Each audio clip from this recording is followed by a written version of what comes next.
This week on Act Out, DACA in the Supreme Court, the arguments over legality, the power of presidents, and the pawns of imperialist games. Next up, Never Again Action launches proactive and historically conscious activism, combining outreach with protest. From tweets to marching in the streets, this is Act Out. Rockets! Blockade! Bulldozers swarm outside the checkpoint gate. Unnoticed flash broke the hush and blew me into the street. I awoke next to the body of my baby. No! Welcome to Act Out. I'm Eleanor Goldfield, and this is your tipping point. So last week, the Supreme Court heard oral arguments on the DACA program, the Deferred Action for Childhood Arrivals. The program, signed in 2012 in an executive order by then-President Barack Obama, is exactly what it sounds like, a policy. And this distinction is an important one. It's a policy that protects some 800,000 undocumented immigrants from deportation who came to the U.S. as children. It allowed them to do things like get work visas, driver's licenses, go to school, etc. It was essentially a stay of deportation, what's legally called prosecutorial discretion, a decision to prioritize who out of the more than 11 million undocumented immigrants the federal government goes after. Now, the whole reason that this is even before the Supreme Court right now is because Trump ended the program in 2017. His publicly stated reason for doing so? It's illegal. The Trump administration claimed that the executive order overstepped the constitutional power of the president and should have actually been a decision that Congress approved. Now, on the face of it, that's a funny stone to throw when you're standing in the glass house of having signed more executive orders than any president in the past 50 years in your first 9 months of office. And as a quick aside, let's just look at some of the executive orders that Trump has issued. How about Executive Order 13823 from January 2018, which states that the detention operations at the U.S. Naval Station Guantanamo Bay are legal, safe, humane, and conducted consistent with the United States and international law. So yeah, bullshit to all of that. The very existence of Guantanamo is not only an affront to basic human rights, it is in fact illegal, both internationally and domestically. Speaking of international law, let's consider the dozen executive orders that Trump has put forward, implementing economic warfare, known softly as sanctions. Sanctions are not to be unilaterally decided upon. They're supposed to go through the UN Security Council, agreed upon by multiple nations based on egregious wrongdoings by another nation, not based on whether you're afraid of brown people, self-determination, and/or socialism. All of these executive orders fly in the face of international law. In that same vein, how about Executive Order 13857 from January of this year, which calls the democratically elected president of Venezuela, quote, the illegitimate Maduro regime? Because, sure, as we've seen in Bolivia, when you don't like someone, you just call them illegitimate. And that's legal, right? And to be clear, this is just a small sampling of the more than 130 executive orders to date that Trump has signed. And I'm not saying that Obama was a bastion of international law and justice, quite the opposite. But if Trump wants to base his argument on legality, he's on some pretty fucking loose footing. Still, even with this absurdist hypocrisy aside, the legal claim regarding DACA is unwarranted, as noted by the 3 lower federal courts who have upheld the legality of DACA. And here's where that important distinction comes into play. DACA is policy, not law. The argument that Obama usurped federal law by signing DACA and thereby undercutting or undermining existing immigration law is, it's bullshit. Prosecutorial discretion in immigration law has been used by every other president. This is just the first time that it's decidedly encompassed this many people at once. And that is the issue, one of them, that dick sticks on the right have with it. As immigration law attorney and law professor at Cornell University, Stephen Yalor more eloquently noted back in 2017, I and 100 other law professors signed a letter in mid-August of 2017 saying that what President Obama did was lawful and that it was the proper exercise of prosecutorial discretion. Nobody has the money or number of officers to be able to round up and deport 11 million unauthorized immigrants in the United States. So every president has to prioritize which ones they want to target. President Obama used that same prosecutorial discretion that other presidents had used before him to decide that the people we call dreamers, as long as they have not committed any crimes, were really low priority for deportation, and therefore he decided to defer their deportation for 2 years and along with that, give them the opportunity to get work permits. It was on a larger scale numerically than prior presidents had exercised, but it was similar. So, DACA was born from a memo by then Secretary of DHS Janet Napolitano, who noted that immigration laws were not designed to be blindly enforced without considering individual cases and circumstances. Nor are they designed to remove productive young people to countries where they may not have lived or even speak the language. Indeed, many of these young people have already contributed to our country in significant ways. Prosecutorial discretion, which is used in so many other areas, is especially justified here, Napolitano wrote. Now, just to be clear, neither Napolitano's memo nor Obama's executive order were shining examples of human rights. Lest we forget, Obama was the deporter-in-chief, and during her time at DHS, Napolitano terrorized, incarcerated, and deported nearly 2 million undocumented immigrants. She played a major role in creating, expanding, and implementing unethical programs such as secure communities and 287G agreements. So before we couch this as the benevolent Obama administration against the forces of evil in Trump's administration, let's remember that ultimately, these guys are basically on the same side. What Napolitano and Obama did was streamline the system by deferring deportation for some migrants. Another important distinction, as DACA does not grant legal immigration status to the program recipients. Under Obama, families were still torn apart. Refugees were still deported, and the core foundation of migration from Latin America, i.e. U.S. intervention and aggression, was still a cornerstone of foreign policy. At its core, DACA is not benevolent. Refugees shouldn't have to be saved by prosecutorial discretion. They should be welcomed precisely because they are refugees, because they are human beings, and because they have basic human rights. They shouldn't be on a fucking prosecutorial list to begin with. And we should not lose sight of this important point, particularly as this positively loopy and poorly formulated battle against DACA is just a game for Trump.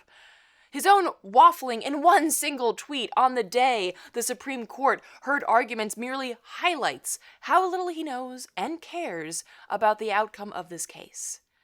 Quote, many of the people in DACA, no longer very young, are far from angels. Some are very tough, hardened criminals. President Obama said he had no legal right to sign order but would anyway. If Supreme Court remedies would overturn, a deal will be made with Dems for them to stay. So wait, they're hardened criminals, but you'll negotiate for them to stay? And you want to negotiate that because you want it overturned so that you can basically reinstate it? Don't. I repeat, do not try to figure out what the fuck is going on in that tweet, or really anything that Trump says, because I don't want to be responsible for your sudden brain aneurysm. Far from being a legislative or constitutional battle for his administration, this is fascist virtue signaling. In recently leaked emails, Trump's racist wunderkind, Stephen Miller, considered to be the architect of Trump's immigration policies, promoted white nationalist literature, pushed racist immigration stories, and obsessed over the loss of Confederate symbols after Dylann Roof's murderous rampage. This is more overt ramping up of policies that were already in place with previous administrations. It's a gloves-off approach to the previously soft-touch white supremacy and capitalist oppression that recent presidents have employed. The uncertainty and unnecessary suffering of these DACA recipients is a playpiece for power. If the Supreme Court rules that DACA is illegal, expect Trump to use it, as he already has, as a bargaining chip for a wall, and expect the Dems to play along and go for more fascistic immigration policies while holding up DACA as their own pro-immigration virtue signal. Yes, I want DACA to stay in place. At the same time, we cannot rest on that laurel. We never should have. Whatever the outcome is here, DACA was never enough. It never went far enough in protecting migrants. And no policy has addressed the underlying horrors that give rise to refugee migration north into the United States. Again, our Monroe Doctrine fueled intervention and aggression. If we really want to stand in the way of concentration camps, block the fascist oppression meted out by ICE and CBP, then we have to call out the games being played with the lives of migrants. Humans are not pawns for political power. They're not chips that you can cash in for re-election wins. They're not a monolith. They're not worthy of human rights if and only if they represent our picture of a model citizen. They are us, and our freedom is intricately tied to theirs. And we must see these parallels and these connections so that we can really build solidarity and really fight for human rights and against fascism.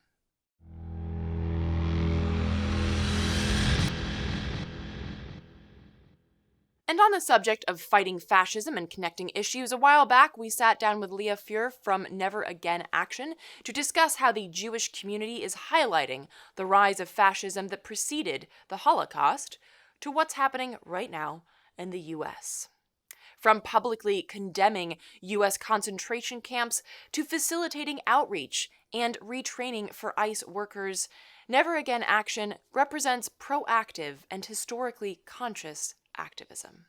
Take a look.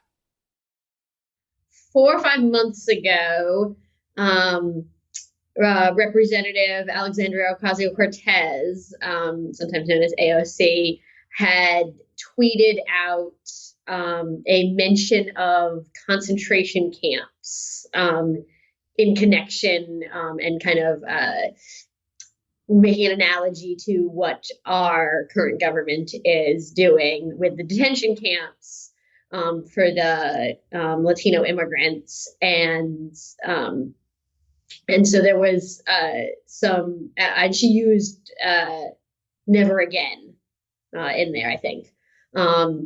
And so there was some more conservative Jewish backlash, and then a group of mostly young Jews jumped in to defend her and say, no, it really is like the concentration camps, and Never Again is now, and we need to stand up for our Jewish values and say, no, this really is the same. And so it came out of nowhere, where I think the first one was in New Jersey, and Jewish people all around the country started organizing and saying, Never Again is now, and we've got to step up and do something and stop this. And it just started spreading and spreading and spreading. And I've been doing a lot of organizing for many years in Atlanta, and I got a call in July from a friend saying, hey, we're putting together a Never Again Action here in Atlanta. Do you want to help us plan? And it kind of took off from there. And of course, Never Again, I think most people know, but Never Again, for those who don't, is of course the sort of commentary about the Holocaust and the idea that folks have to stand up and ensure that something like that never again happens. Right, exactly. It's our Jewish values saying, like, we're making sure that this absolutely never happens again to anyone, not just the Jewish people, literally never again to anyone at all. So I want to talk about, leading up to Yom Kippur, the Jewish Day of Atonement, Never Again Action put a call out to ICE employees to quit their jobs. Talk a little bit about this tactic and the thinking behind it. So we got together before Yom Kippur, some of the leaders, and then some new people that we brought on board from the July action. And we got together and we were just brainstorming of different ideas, different ways that we can be powerful and build this movement in Atlanta. In July, we had a different kind of action where we shut down the office. We had people in the streets, people were arrested. and there was another one of our organizers that we were thinking around. It was at this point we were like 2 weeks before Yom Kippur, and some of us really wanted to connect the Jewish holidays to this Never Again Jewish movement, and so we started talking about like, okay, how can we tie in Yom Kippur is all about atonement and refreshing yourself, and so how can we tie that in? And another one of the organizers came up with the idea saying, well, how about we try to get them to quit? We could, stand outside with signs saying, quit your job, atone for your sins. And it just kind of took off from there. We were like, wow, that sounds great. That's amazing. And then she was like, okay, I'll set up a website. But we've been totally floored. The national attention is incredible and we love it. And we didn't expect it to take off in this kind of way. So it's really exciting. Yeah, and I want to know a little bit more about how are you going about reaching out to ICE employees, and how are you working to find other jobs for them? So the action that we led the day before Kol Nidre, which is the night that Yom Kippur starts, so kind of 2 days before the day of Yom Kippur, we had an action at the Atlanta ICE field office. Atlanta doesn't cooperate with ICE, so we don't have an actual detention of the ICE detainees anymore in the city of Atlanta, but we have a field office. And so we led an action there where we had some prominent rabbis come, some immigration workers, local community Jews, and we stood outside with signs. We brought shofars, which is a horn that is used on the Jewish holidays, to say, like, you're waking up the people. So we were trying to wake up the ICE officers. And so we had signs. We drew with chalk on the sidewalk. We put the website there for them. So as they're leaving, obviously they can't come outside and say, oh, yeah, I want to quit my job, and so I'm going to talk to you. They're at work. But we held signs with the website as they came outside to go to lunch or whatever it was. We were there for a couple of hours in the middle of the day. And so we were able to talk to a bunch of them and hopefully spread the word. And then we were kind of anticipating that would be about it, that we would go outside of our local field office and we would encourage them to quit their job. But we Facebook Lived it, and it's been absolutely incredible. The attention that it got, thousands and thousands of likes and retweets within just an hour or two. And San Diego already did something just like ours at their ICE field office. They're holding signs outside, encouraging the officers there to quit. The website has been spread all over. I know that the director of ICE and CPB, that department, knows about what we're doing, has made statements in the media about it, being pretty nasty, and making some really horrible comments about us. And so it could definitely be much more than we ever thought it could be. I think ICE officers, they know each other, they talk to each other, and if they know, like, hey, this guy over here was just, trying to get by, but he really didn't feel that this was the right thing to do. And then, if somebody hears about it, they might tell somebody, they might see a tweet about it, they might see somebody at their local field office holding a sign. There are lots of different ways that this could spread, and it's really exciting. To the point of how are we getting people to help, the amount of the outpouring, it's been incredible. People have been contacting us. We can't even keep up at this point. We're all very busy. I manage political campaigns professionally. We have some grad students. We have some moms that are busy with kids. And so we all have a million things going on, and we're doing this just because we really care and our Jewish values led us to this.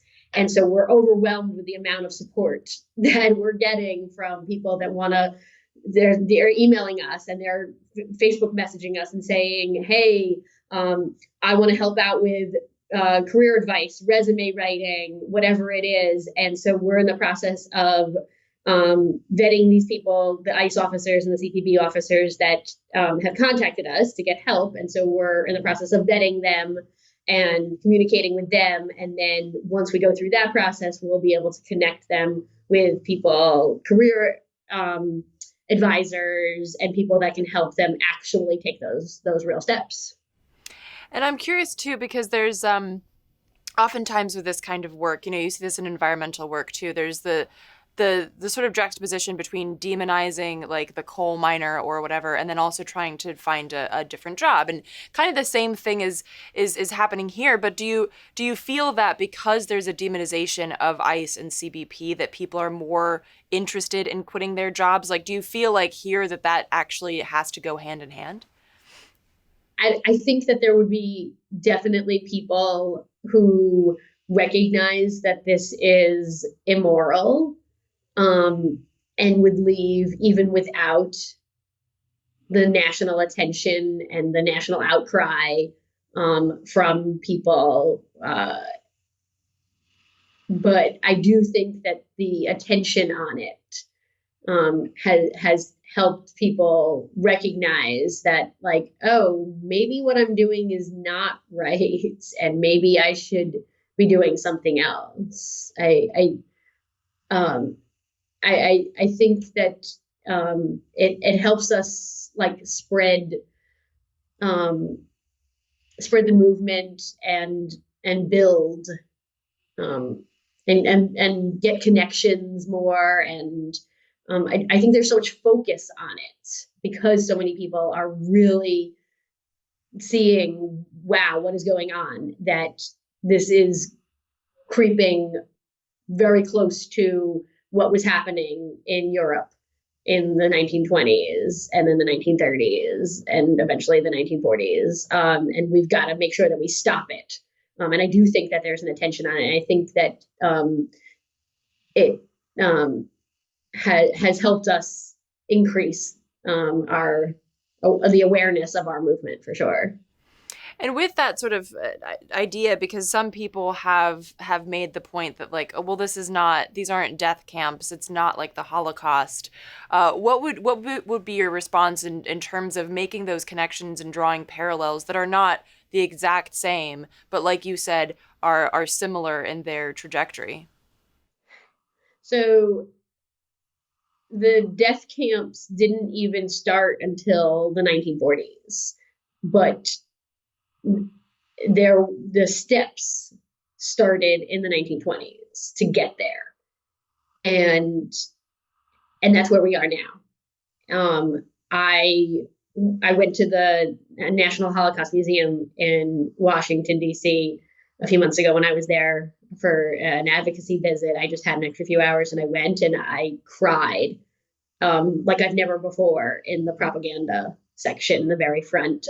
Normally it's the shoes and the hair and things later on that get me, and it was the propaganda section that got me because that's what is happening right now. And so these might not yet be the same type of death camps that we saw during the Holocaust that happened to the Jewish people in Europe in the 1940s, but we are on a slide. And I want to make sure that I do everything in my power. And I think everybody else involved in Never Again Action will agree that we want to step up and use our Jewish values and use our Jewish experience of, like, our ancestors were murdered. 6 million of them were murdered. And nobody in the 1920s stepped up, or at least maybe not enough people. I'm sure there were plenty of people that did say something, but not enough. And it led to the murder of 6 million people. And so we can't allow that to happen in 10 or 15 years from now.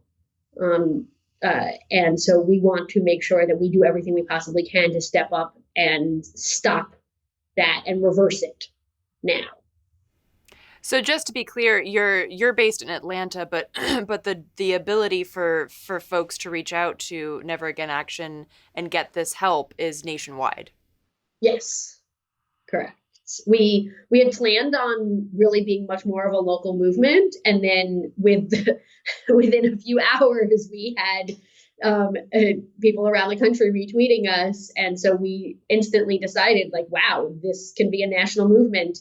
And the organizers of Never Again Action nationally, we've been on calls with them. They've reached out. We want to take this nationwide. And so, yeah, people around the country have reached out. It's amazing.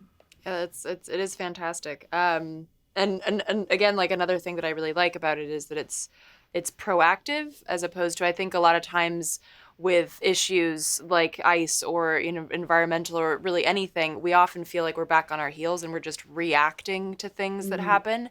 But this is such a proactive push. So I think that's something that's also so impressive. For more on Never Again Action, visit neveragainaction.com, where you'll also find info on their upcoming actions throughout the month of December. And that will do it for this week's Dose of Dissent. Reminder, the best way to stay up to date on our work is to sign up for the newsletter at the address below. Please, please, please sign up. To those who have donated, thank you so much. Please keep spreading the word in order to ensure our ability to keep acting out. From the Devil's Den, good night and act out. And real quick, to keep independent, non-corporatized media like this show going, visit patreon.com/actout. I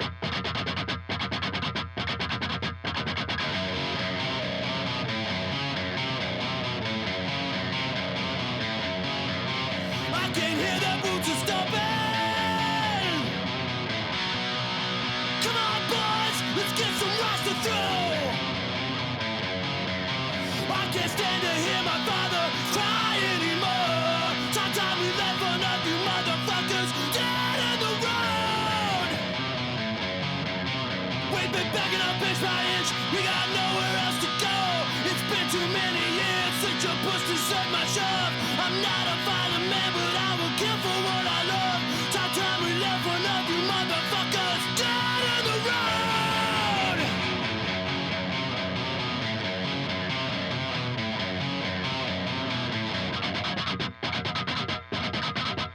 Rock